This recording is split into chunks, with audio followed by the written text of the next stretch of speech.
Hi and welcome. This is the continuation of that Force of the Fallen Giants walkthrough. So we're up into this middle room. Looks like a battle went on here because there's a lot of people that look pretty dead. But things are never that easy.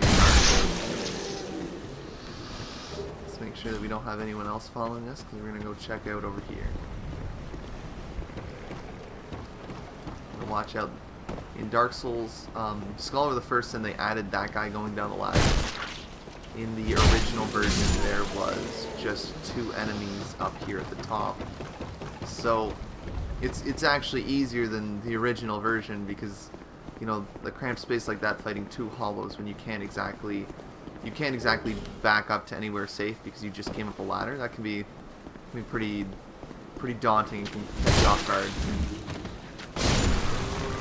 I don't. Well, okay. That hurt. I'm gonna try and escape.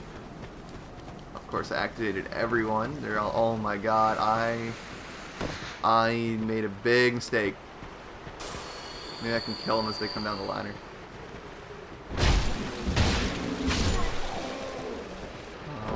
Oh, that guy was a little bit more eager. Yeah, the main thing is, with Dark Souls, you want to be a lot more conservative with your attacks. It's best to back up from a distance. Try to attack them right as they come up to you, because it will take some time from when the enemy gets up to you for them to start doing an attack animation. So like that, where they're running up to me, I'm already pre-swinging, so that way as my attack animation is going through, they walk into it and take damage.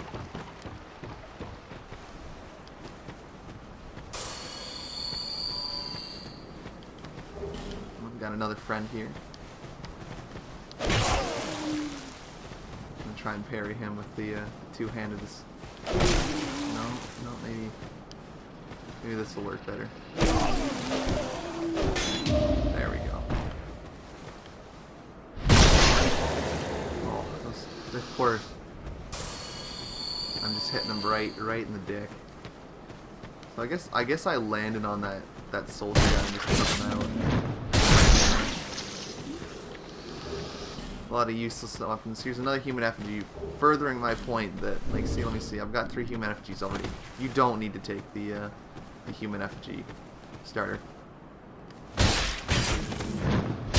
guys, to get an easy backstab, you just kind of have to wait till they're done doing their little stand-up animation here, and just get yourself behind them, and then just do that.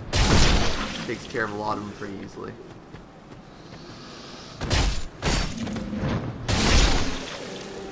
Guys, another one. You don't even have to really lock on for him. So that clears up that little circle room. It can be a little bit, as you saw, it can be a little dangerous if it catches you off guard. So around here, we got 2 guys up ahead that way, and we got 1 guy up ahead this way. So we get him to do his standard animation. He does that anytime you come close to him. He will automatically do that as his first attack. These guys are coming in. I think there's actually 3 guys in here with Scholar the First Sin originally too.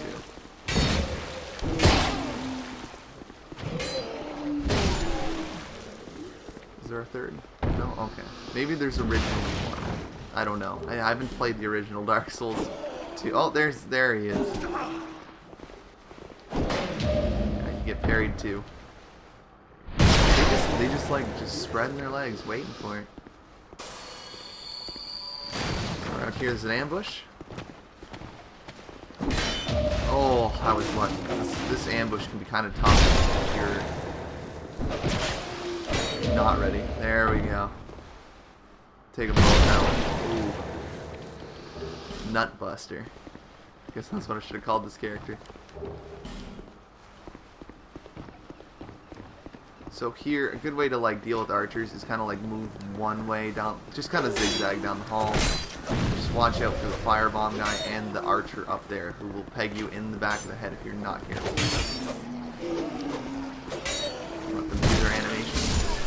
That's the best thing to do if you're a new player, is learn the enemy's animations and find out, you know, what they're going to do, how many times they're going to hit. Another thing is to be very, very mobile. Like, I don't, you know, move around a lot of different angles just so that way they can't really attack you as much. Oh man, I just batted that thing back. There we go. Now, at this point you may have noticed, may not have noticed, that I still can get hit during my rolls.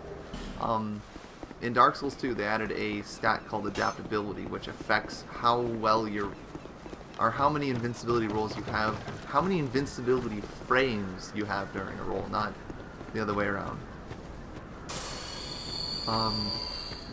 Got this guy over here.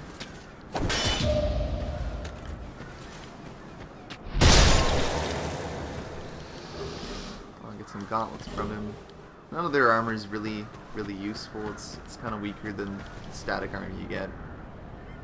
So now we've got ourselves another bonfire. Now I'm going to go back here because there is a very good weapon back here. It's just kind of a, it'll show an example of an infusion. So drop onto these guys, trying to fall into attack.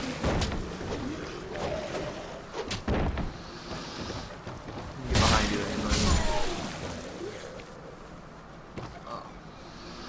Try and grab that item over there too.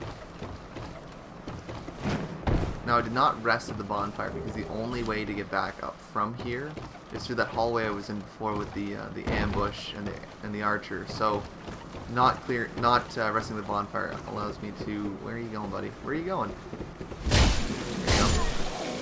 It allows me to not have to worry about having to do, you know, parry the guy with the ambush or even fight him again. I just have to finish this up and I can go and rest at that bonfire. So, take care of this guy. He really does, he does a really good job of blending in with the enemy there. There's a lot of enemies around here, so we gotta be really careful. You don't want to be too hesitant.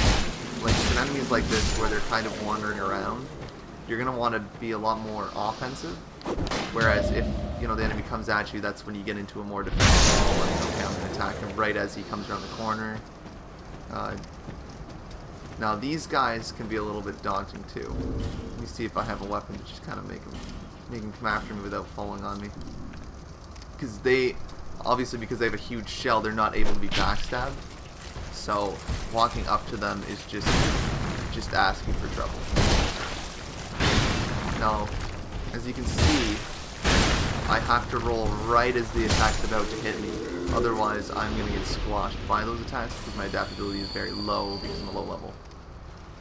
Just kind of a useless shield back here. Is it better than my shield?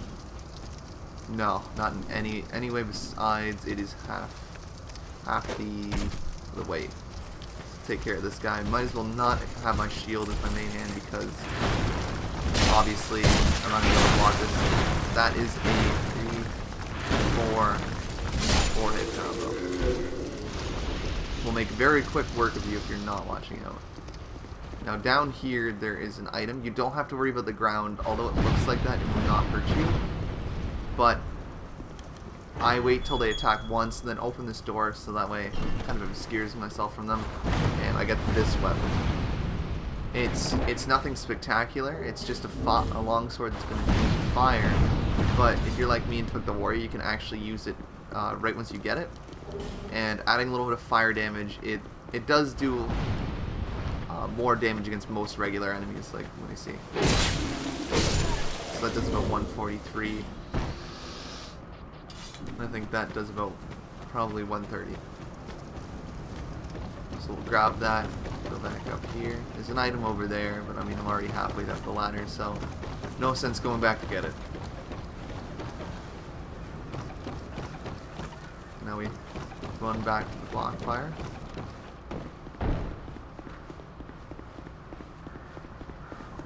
Now, I do miss the ragdoll physics that Dark Souls 1 has, where You know, you can amuse yourself by kicking around enemies as you're running back through levels you've already completed. Excuse me. So, now we can talk to this hag before we rest the bonfire.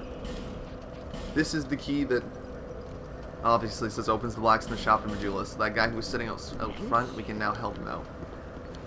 So rest here, and go upstairs quick.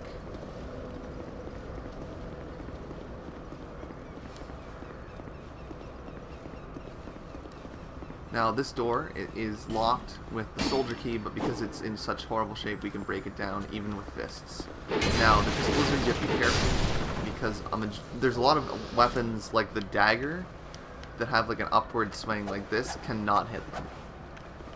So the Morningstar probably could have, but as you can see here, it has an odd swing, so it has to be right in front of me for me to get it.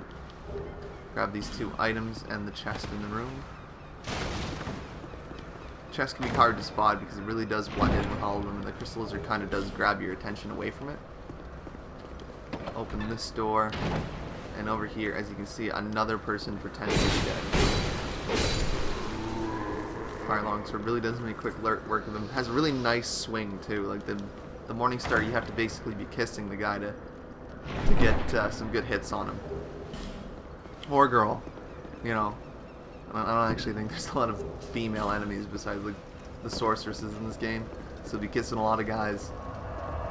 So now we are at the Cardinal Tower. I think I'm going to split it up here, and then I will be back for the continuation and the shortcut unlock.